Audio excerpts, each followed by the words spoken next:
उनके मोदी जी कहते हैं कि हमें इनसे लड़ने की ज़रूरत नहीं है, ठीक है। ये अपने ही मसाइल में लड़ झगड़ के, आपस में लड़ झगड़ के इन्होंने ख़त्म हो जाना है। ये बड़ी अच्छी बात कही आप। बाकी सबसे तो हम पीछे ही है। इंडिया हमसे जो है ना एक दौर होता था काफ़ी पीछे था, अब वो हमें क्रॉस करके कोसों आगे चले गए हैं। तो हम आप खुद ही सोचें कि हम किस लेवल पे खड़े हैं। जी, तो मैं बताता हूँ कि पाकिस्तान किस लेवल पे खड़ा है। बिजली के बिल आसमान पर हैं, गैस की कीमतें आसमान पर हैं, पेट्रोल के रेट आसमान पर हैं, खाने के तेल की कीमतें आसमान पर हैं, आटा आसमान पर, चीनी के रेट आसमान पर, चावल के दाम आसमान पर। तो देख लिया ने आपने पाकिस्तान का लेवल, पाकिस्तान कहाँ पर खड़ा है। इतना ही नहीं, अभी और रुको मैं दिखाता हूँ। आज वो दुनिया की 5th लार्जेस्ट इकोनॉमी और अपना क्या हाल है जी, भिखारी कटोरा लेके मांग रहे हो ये वो। हमने अपनी क्या पहचान बना दी। अब ये कटोरा ही पाकिस्तान की पहचान बन चुका है। अब हमें समझ नहीं आ रहा, ना नोटू मिले। अब हम सऊदी को बोल रहे हैं नोटू दो ना नोटू दो, वो कह रहे चल भाग जा, दौड़ जा यहाँ से। हेलो दोस्तों, नमस्कार। होप करता हूँ कि आप ठीक होंगे और स्वागत करता हूँ आपका हिंदुस्तान डॉट में।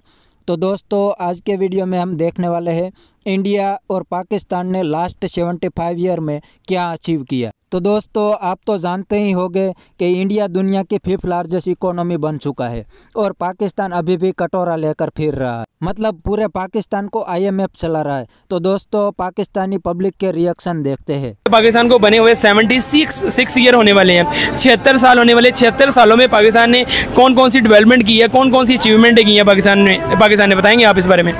आप डेवलपमेंट कहते किसे हैं? किस चीज़ को? पाकिस्तान को बनना, पाकिस्तान की बड़ी बड़ी कंपनीज आनी, मैं डेवलपमेंट इस चीज़ को कहता हूँ। इस चीज़ को कहते हैं हमारी इंपोर्ट एक्सपोर्ट है बिल्कुल बंद हुई पड़ी है। इवन कि हमारा जो डॉलर का रेट है वो 300 से अबव जा रहा है और अब जो प्रेडिक्शंस हैं वो ये कह रहे हैं कि ये 500 तक जाएगा। तो हमारे मुल्क में बिल्कुल अनस्टेबिलिटी है। कितने यंगस्टर हैं जो यहाँ से एजुकेशन हासिल की और वो सारे चले गए हैं, जिसे कहते हैं क्रीम कहते हैं। बिल्कुल। और हमारी जो क्रीम है वो सारी बाहर जा रही है, वो वहाँ पे जाके फ़ायदा देगी। अगर वही हम लोग यहाँ पे अगर प्लांट लगाते हैं या कुछ भी बिज़नेस स्टार्ट करते हैं, इवन कि मैं खुद ये जानता हूँ, ये खुद मैंने रियलाइज़ किया है। मैं खुद वर्किंग करता हूँ, उसके अलावा मैं स्टडी करता हूँ। देखें, अगर मैं एक जो अपना ख़र्चा खुद उठा रहा हूँ, अपने घर वालों को भी पैसे देता हूँ, स्टडी भी करता हूँ, साथ में सारा कुछ मैनेज करता हूँ। हमारा जो पाकिस्तानी यंगस्टर है ना, हम सब की सोच यही है, सब लोग आगे बढ़ना चाहते हैं, लेकिन हमारे पास अपॉर्चुनिटी नहीं है। तो हम लोग किधर जाएं? हम लोग बेहतर मुस्तकबिल के लिए इस मुल्क को छोड़ के दूसरे मुल्क जाते हैं और उस मुल्क को फ़ायदा देते हैं। अगर हम लोगों के पास इतनी विल पावर है, हम लोगों के अंदर ये चीज़ है कि हम लोग अपने मुल्क को तरक्की दे सकते हैं। देखिए, हमारा मुल्क इंडिया है, चाहे उनके साथ हमारे 100 इख्लाफात हैं, लेकिन आप लोग देख रहे हैं कि वो किस तरह तरक्की कर रहे हैं। इवन कि वो उनके मोदी जी कहते हैं कि हमें इनसे लड़ने की ज़रूरत नहीं है, ठीक है। ये अपने ही मसाइल में लड़ झगड़ के, आपस में लड़ झगड़ के इन्होंने ख़त्म हो जाना है। और ये बात सही है, बिल्कुल डेफिनेटली सही है। आप भी मेरी इस बात से जो है एग्री करते होंगे। बिल्कुल। एज कंपैरिजन हम इंडिया की बात करें, इंडिया हमारा पड़ोसी मुल्क है, तो उन्होंने जो डेवलपमेंट लेकी है, टेस्ला कंपनीज उधर आ रही हैं, बड़ी बड़ी कंपनीज आ रही हैं, इन्वेस्टर बहुत सारे पाकिस्तान से अदर कंट्री से मूव होकर उधर जा रहे हैं। तो क्या वजह है कि वो दिन ब दिन तरक्की की तरफ जा रहे हैं और पाकिस्तान दिन ब दिन डाउन होता चले जा रहे हैं? देखिए, आप मेरी बात सुने। अब पेट्रोल जो है, हमारी जो दुनिया जो है ना डेवलप कर रही है।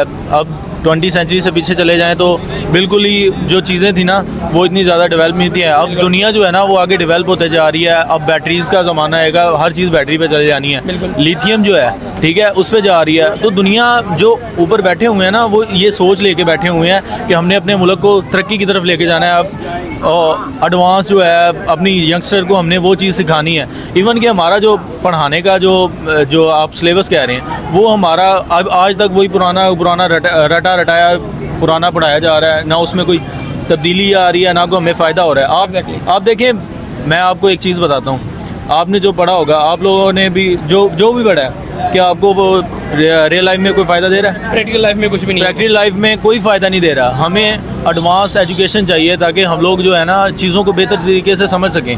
और अगर हम लोग चीज़ों को समझेंगे तभी तो हम लोग आगे बढ़ सकेंगे। अगर हमें वही रटाया दुनिया में जो बिल्कुल मतलब कि नाकस हो चुका है, जिसका कोई फ़ायदा ही नहीं है। वो अगर हम बढ़ते रहेंगे तो हमसे ना हम तरक्की कर पाएंगे, ना हम दुनिया से कम्पीट ही नहीं कर पाएंगे। बिल्कुल। इंडिया जो है इसी वजह से आगे जा रहा है। वहाँ पे जाके आईटी का सेक्टर इतना ज़्यादा वसी है ना कि उनका जो एक बच्चा है ना 7-8 साल का बच्चा, 12 साल का, 15 साल का, आप खुद यूट्यूबर हैं, ठीक है, मैं खुद यूट्यूबर हूँ। मैं ये बात कह रहा हूँ ना कि आपने रिसर्च की होगी, आपने देखा होगा उनके यूट्यूबर कितने हैं। लड़के 15-15 साल, 14-14 साल आईटी में जा रहे हैं और उनके पास इतनी टॉप यूनिवर्सिटीज़ हैं।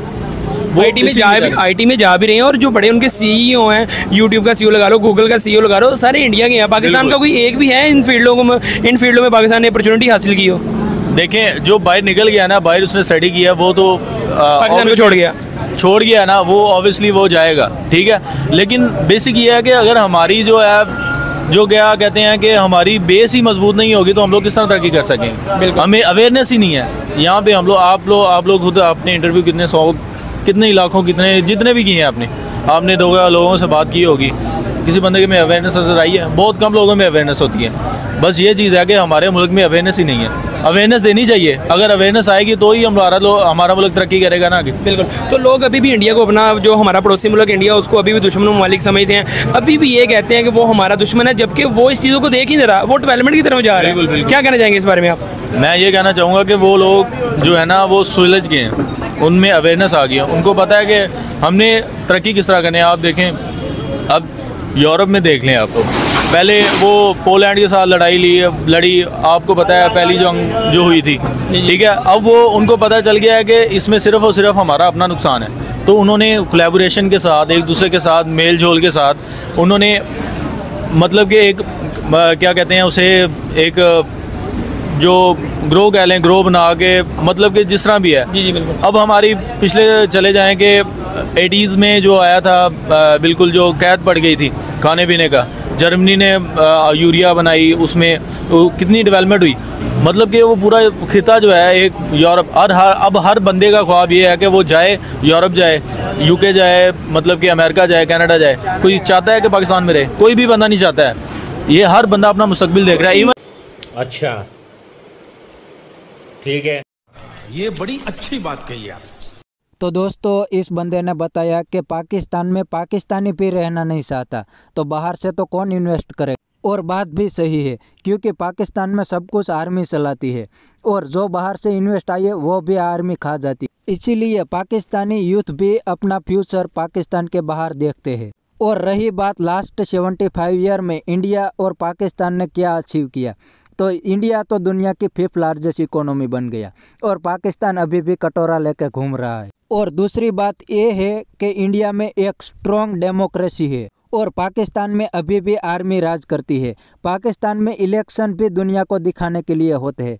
प्राइम मिनिस्टर तो इलेक्शन से पहले से ही फाइनल हो जाता है। तो अब इंडिया और पाकिस्तान की कोई कंपैरिजन नहीं रही। इंडिया पाकिस्तान से हर सेक्टर में आगे निकल चुका है, और पाकिस्तान को अभी भी काफ़ी कुछ करना है। पाकिस्तान में तो पेट्रोल और डॉलर की प्राइस भी 300 क्रॉस कर चुकी है, इसलिए इंडिया के साथ तो कंपैरिजन नहीं बनता।